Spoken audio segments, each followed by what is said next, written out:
Guys, how's it going? It is day 12 of Nanowrimo. I apologize for not making videos or writing lately.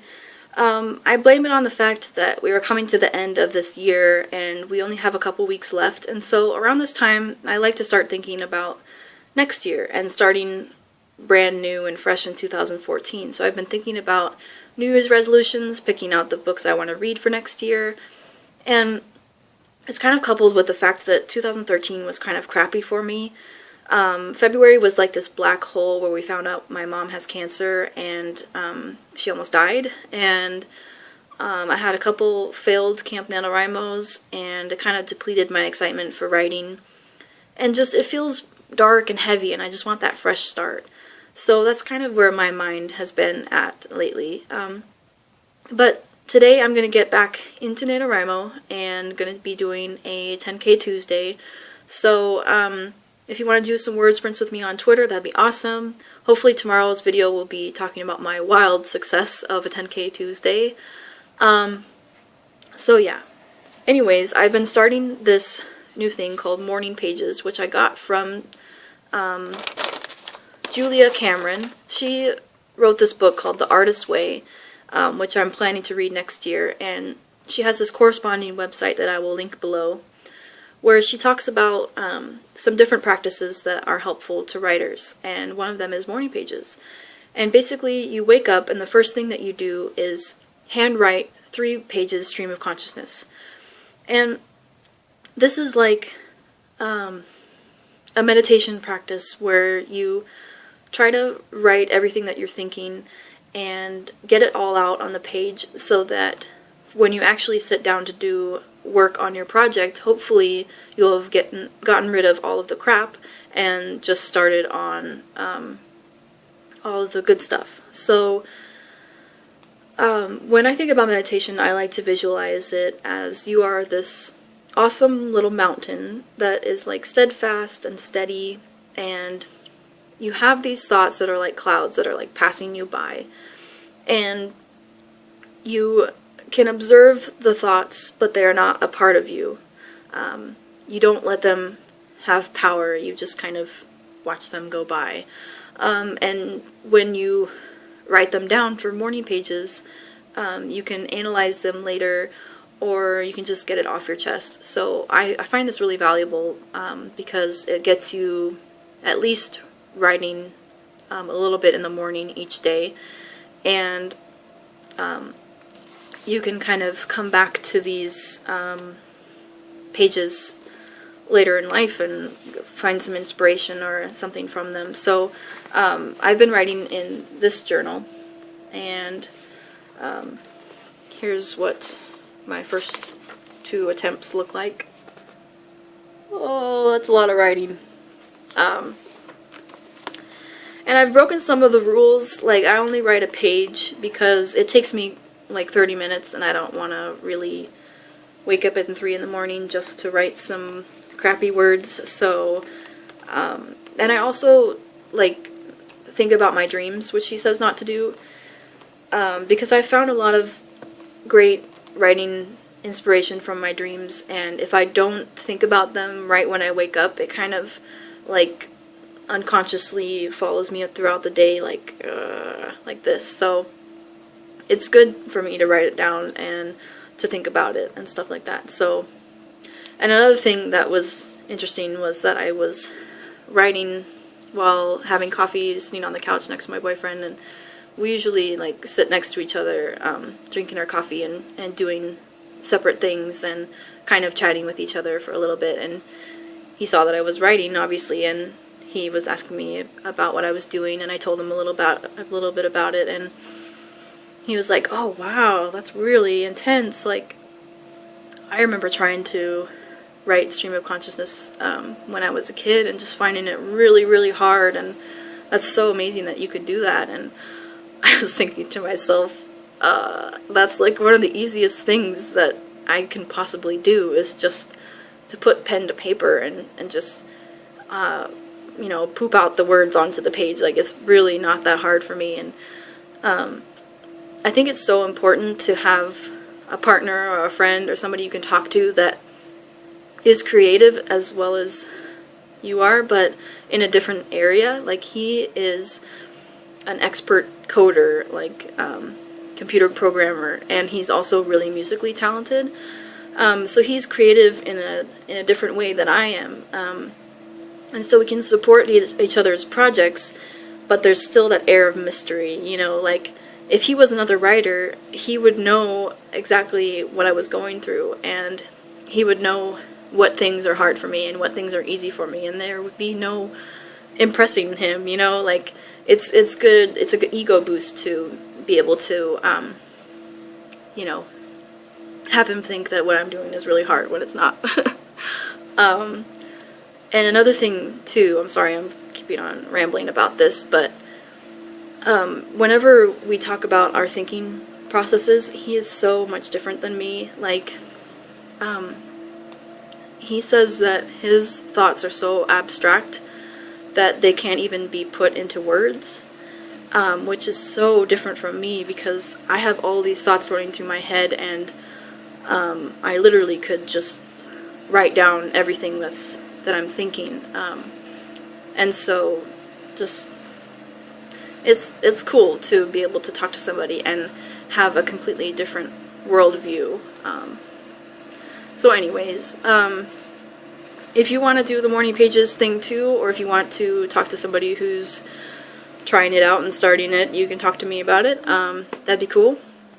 The other thing I wanted to talk about was the 50 Books Challenge. I am going to be attempting it next year, and so I wrote out this list of the 50 books that I am going to be attempting to read next year.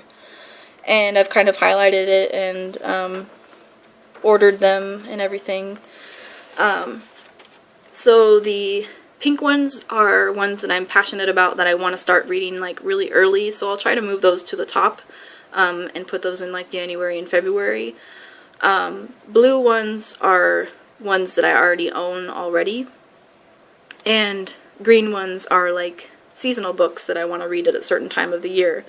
So by looking at this quickly, I can see that you know, a pink and a blue one is one that I want to read, and I already own it, so that goes right to the top. And a pink one that doesn't have blue on it, I can see I really want to read that, but I don't own it, so I can ask for it for Christmas, you know, or order it for myself. And then the seasonal ones I'll talk about in a bit. But I had a lot of fun putting this together. I kind of thought about this list as a chance for me to read books that I've always wanted to read, and get through some books that are on my TBR shelf, and also to read some books that have been recommended to me or that I'm borrowing, or to like complete the works of my favorite authors, so that I don't look like a poser when I've only read like 2 novels from somebody I consider my favorite author. So I have like, I took some stats on here for you guys. I have 3 nonfiction writing books, I have 6 YA books, I have 21 classics, which are not small, by the way. I have 1 sci-fi, and 16 like cult favorites, you know, like The Time Traveler's Wife, or The Road, or you know, things like that that other people have said are the best ever, so I need to read them. And then I have authors like Stephen King, Charles Dickens. I have 12 of his books that I need to read this year, and those are humongous, so I don't know what I'm doing with my life. Albert Camus I love and want to read more. Vladimir Nabokov, Dostoevsky. I read Crime and Punishment, and I'd like to read more from him. Ayn Rand is one of my favorite authors, and I want to read Atlas Shrugged because I've been putting that off for a million years. And then some authors I want to get into that I've never read, like Haruki Murakami, John Green, Anne Rice. So yeah, if you'd like me to make this available to you, I can type it up and maybe put it in the description of this video. That way you can maybe get some inspiration for things you might want to read, or you can stock what I'm going to be reading next year, I don't know. But yeah, excuse me, I'm really sorry about that. The seasonal books that I'm going to be reading this year are like Dreams of Gods and Monsters by Laini Taylor is going to be coming out April 8th, 2014. So about week 11 to 12 to 13, blah blah blah, I'm going to be reading Daughter of Smoke and Bone, Days of Blood and Starlight, and then Dreams of Gods and Monsters when I can get my hands on it. So, Kat of Cattytastic, if you are reading this, I know this is one of your favorite books. You've recommended it to me numerous times. I am going to be reading it, and if you're going to be marathoning the books in celebration of the third one coming out, then I will be reading with you. Another seasonal book I want to read is Walden by Henry David Thoreau. Whoa. This is pretty thick as well because it has a lot of his works in it. And I've tried to read that so many times, but I just never got into it. So I hope to read that around July, because I always go on a camping trip, and it always makes me think of that novel and just being in nature and being really awesome. And I heard this quote about that author that's like, he never walked on the path, he always walked in the grass or made his own path. And I think about that when I'm walking around and try never to walk on sidewalks. So I actually want to read his works so I can find some other cool wisdom like that. And then around October, like Halloween time, I'd like to read The Shining and Dr. Sleep by Stephen King. And I just got this yesterday. I think this is an awesome cover. I think that is really, really cool. And I want to read both of those books with Colin, because he's never read The Shining, but he loves the movie. And we both love Stanley Kubrick as a director. But he's scared to watch it because he loves that movie so much that he doesn't want the book to take away or change the experience. But I think he should challenge himself to read it anyway. And so hopefully we'll do that. And then around Christmas time, I want to read Little Women by Louisa M. Alcott, which I do not own, and also A Christmas Carol by Charles Dickens, which I want to make a tradition and read that like every Christmas of my life and pass it on to my kids, because he's my favorite author, and I've never actually officially read that, although I've watched movies and obviously the story is so ingrained in any human's head. So I'm going to be keeping track of the 50 book challenge, hopefully many years to come in this notebook, which I just got. And I thought it was pretty fitting because it has like a bunch of clocks on it, and on the inside it has numbers and stuff, because you're like counting down the 52 weeks in a year and keeping track. And anyways, I just thought it was cool. And so lastly, I wanted to just be sort of vain and weird and show off my Dickens collection, because why not? I have this little bookshop near me that sells vintage books, and I cannot tell you the name of it because then you would know exactly where I live. But they are awesome and have lots of old-timey books and lots of Dickens that I've gotten. So I'm going to show you my collection really quick. So these are some of the things that I'm going to be reading this year, and they are this huge one, Our Mutual Friend. This is enormous, with really small print. I tried to read this once or twice, but I never got really into it. But it has really cool illustrations like this, and that just really set the mood for the novel. Like, I kept on looking back when I was reading that first chapter, and the images it puts in your head just exactly matches that, and so I think it's going to be a really cool book. I mean, I love Charles Dickens. And then I have this Oliver Twist book, which has a really cool spine. I got a bunch of these, probably from the 50s, books from Goodwill. Yeah, that's a cool old-timey looking cover. And then I have these beautiful babies, also from, no, actually I got these at a bookshop near the beach. They're red with gold spine, Nicholas Nickleby and Dombey and Son, and they have pretty looking gold on the front. You know, they only recently started putting what year the book came out on the inside flap, so it's really hard to tell when these books are from, but the printing is really small, and there's, like, the edges of it are yellowed, and there's cool illustrations inside. It's just awesome. I'm excited to, like, actually read some Dickens from actual vintage books. And last but certainly not least, I have my babies.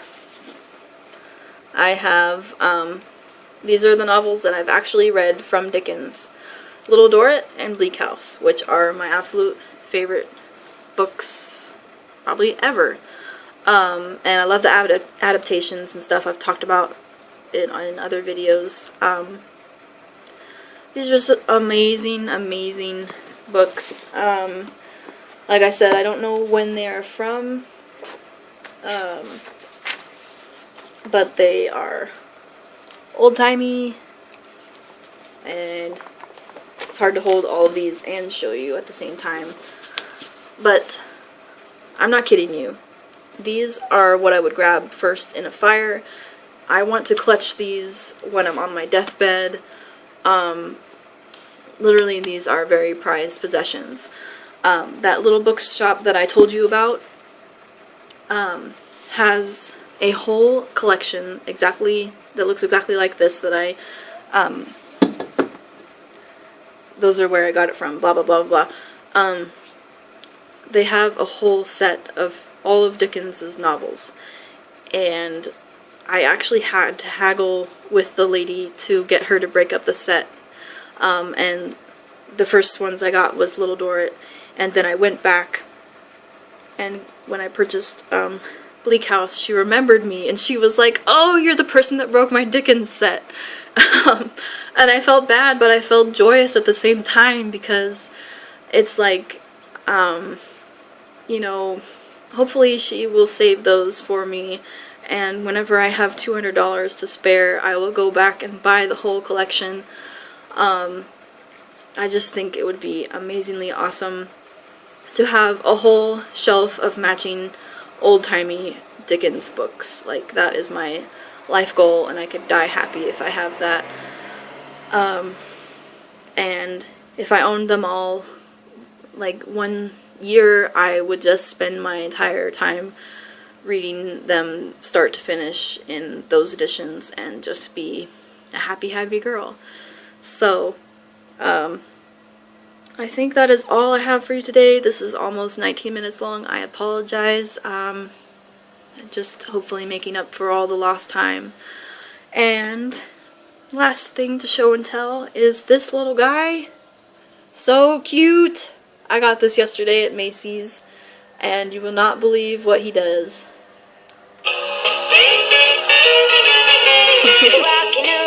Anyway, see you guys. Bye!